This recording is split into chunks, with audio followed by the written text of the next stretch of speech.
10 কোটি টাকা নিয়েও পুলিশে ধরিয়ে পালিয়েছে মাফিয়া। লিবিয়ায় বন্দী 27 যুবকের দেশে ফেরার আকুতি। মাদারীপুর থেকে এম এ রাসেলের পাঠানো তথ্য ও ছবিতে থাকছে নিউজ ডেস্কে বিস্তারিত। আমাদের কাছে দেওয়ার মতো আর কিছু নেই। ধার দেনা ও ভিটে মাটি বিক্রি করে দালালের দাবি অনুযায়ী আমরা 27 জন প্রায় 10 কোটি টাকা দিয়েছি দালাল হুসাইন আহমেদ এবং জাহিদ হোসেনকে।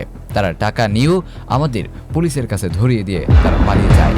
এখন আমরা লিবিয়ার একটি জেলে আছি। প্রধানমন্ত্রী ও রাষ্ট্রমন্ত্রীর কাছে অনুরোধ, যত দ্রুত সম্ভব আমাদের দেশে ফিরিয়ে নেওয়ার ব্যবস্থা করুন। আমরা জীবিত দেশে ফিরতে চাই।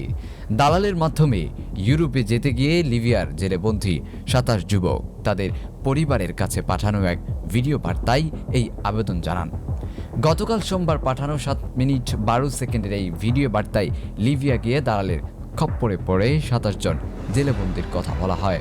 তারা হলেন মাদারীপুর জেলার বিভিন্ন উপজেলার রানা মাতাব্বর, জুবায়ের, হালান, ওমর ফারুক, সুজিব, হৃদয় ইসলাম, কামরুল, প্রিন্স, শুভ, নাইম মোল্লা, মিলন, শাওন, রসময়, সাব্বির, গাজীপুর জেলায় মোহাম্মদ ফারুক, মোহাম্মদ সোহেল, শরীয়তপুর জেলায় শাহিন হাসান, কুড়িগ্রাম জেলার ইয়াকুব, বরিশাল জেলার হাসিবুল ইসলাম, ময়মনসিংহ জেলার তাহির, হানিফ, পাবনা জেলার আমানুল্লাহ, রাজশাহী বিভাগের নওগাঁ জেলার রানীনগর উপজেলার সিঙ্গারপাড় গ্রামের এহরাম সর্দারের ছেলে মাফিয়া জাহিদ হোসেন এবং সিলেট জেলার কানাইগাতি উপজেলার কাউরার মাটি গ্রামের আব্দুল লতিফের ছেলে মাফিয়া মোহাম্মদ হুসাইন আহমেদ, মাদারীপুর সদর উপজেলার কালাইমারা গ্রামের আনোয়ার মীরের ছেলে মাফিয়া মফিজ মীর এবং কুমিল্লার মুরাদনগরের মাফিয়া সাইফুল ছোটন লিবিয়া থেকে ইতালি পাঠানোর গেম কথা বলে এই 27 যুবকের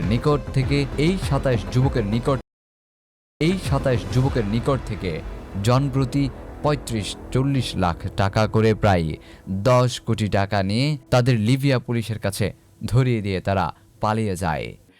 এই যে দেখেন আমাদের ভুক্তভোগীরা আর অন্য রুমেও আরও লোকজন আছে।